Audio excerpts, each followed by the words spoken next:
Well, I'm on the last step of 11B and 11C, and I'm doing the back part of the um, storage building. If you remember, I finished the front part. That's what the front part looks like when it was done. It actually came out pretty good when it was all said and done. If you remember on even though 11B and 11C shows the piece all as one piece, I couldn't do it like that by myself, so I did half of it. So the first thing I did was I did 11C, which is attaching all those pieces right there.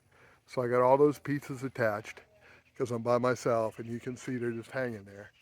And then what I did is I took the complete thing apart, and now I'm putting it on.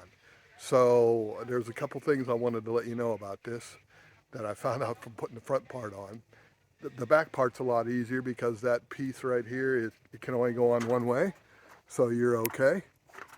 Also, what I wanted to say is the screws are really easy to put in because there's nothing there. So I put in one screw, and then um, I tied in the beam, one beam, and then I put in the rest of the screws and tied in the other beam. Now I haven't done the middle beam yet, and I didn't put these screws in here yet. And the reason I didn't is because once I put that middle brace on, I'm going to need to have some fluctuation when I put all that stuff together. So that's why I left it. So we're gonna continue on, and I'll show you what the end result looks like. I got the left panel started now. You can see how I do it. I just start by putting this beam on, and then the screws were a little bit challenging on this one, lining them up. So I just started on the outside and I worked my way in.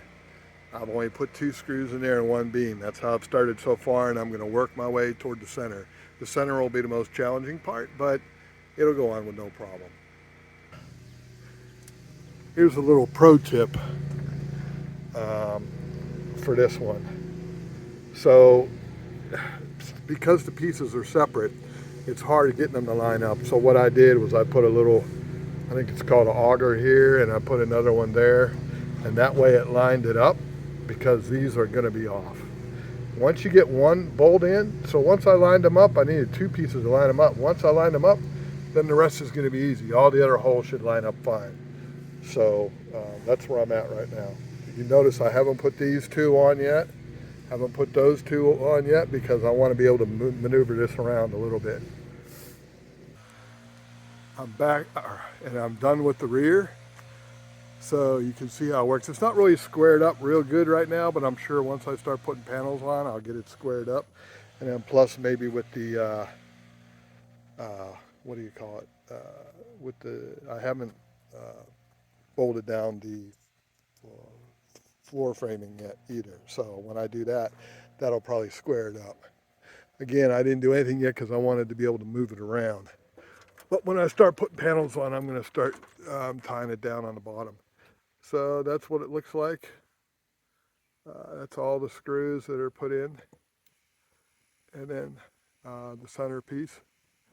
So it wasn't hard at all. So looks like it's coming along fine. I'm happy with the progress. It's starting to get hot here right now, so I think I'm going to take a break and come back later with the next step, which I think the next step may be putting on the garage door framing and maybe even a garage door. I don't know yet. So we'll see. But that's it. Finally done with step 11.